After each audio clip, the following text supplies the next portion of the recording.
So this is the smart garden application video. You will have Raspberry Pi 4 LED for lighting purpose, DHT11, soil moisture sensor, pH sensor, LDR. This is just external power supply module and a DC fan like motor.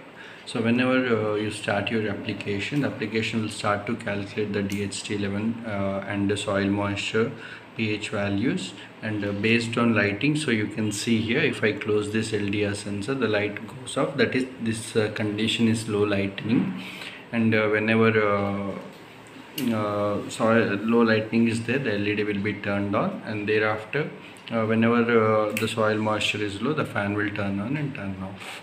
This is one application, and you have to connect USB camera. And before connecting the power to the Raspberry Pi 4 cable using the type C cable, we will be giving you the type C cable and adapter.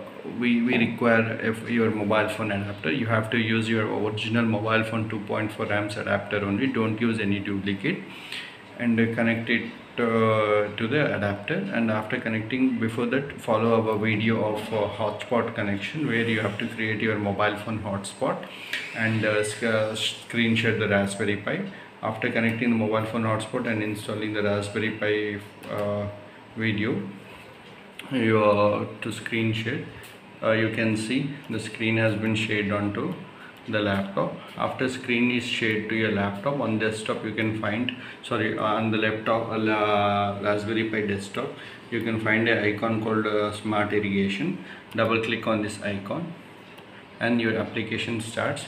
So once the application starts, you can see as the soil moisture is out of the water, the motor has turned on, and you will have an Android app, smart gardening Android app. Open it. So after opening the app, you can see that the status of moisture is dry, humidity, temperature, and the pH value. Now I am showing one condition of moisture. If I keep the sensor in the water, the status will change. Just wait for 5 to 10 seconds to update the data.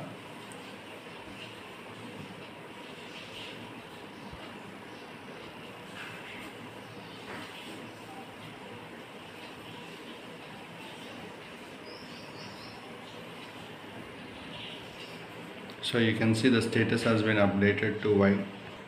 So this is one application. After this process is done, then we will have the LDR side. So if I am making LDR low,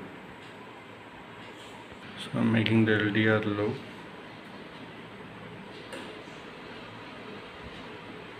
The light status turned to the low and the red LED has gone. So this is one application where when there is wet and the status will be there. Also, what I am doing is I am keeping the pH sensor in water. You can keep in the soil. So when you place like this, the value of the pH will be displayed on the app site.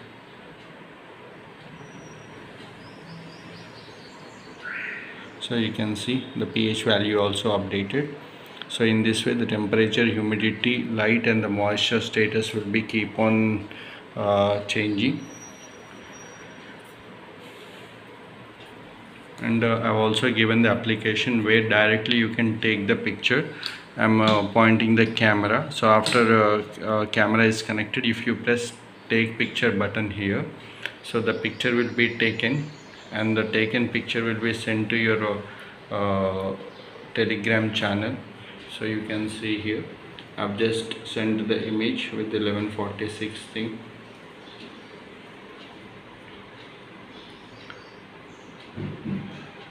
So 1146 thing. So directly you can see the take picture from this app only. Again, I'm pressing it. It will only send you one picture whenever you take the picture. So now see. So this is the application working of smart gardening system, and you have to start the application from desktop only. There is no option in the Raspberry Pi 4, and handle the kit carefully when you are near the water. Okay, so you can see fan has been turned on, and sometimes these DHT levels are showing some issues. So you have to, if the application closes suddenly because of the DH11 sensor and the compatibility of Raspberry Pi 4, you have to restart it. We can't do anything there. It is the issue with these both compatibilities, because the components nowadays are not that much good. So in this way you can view the data in the local system also.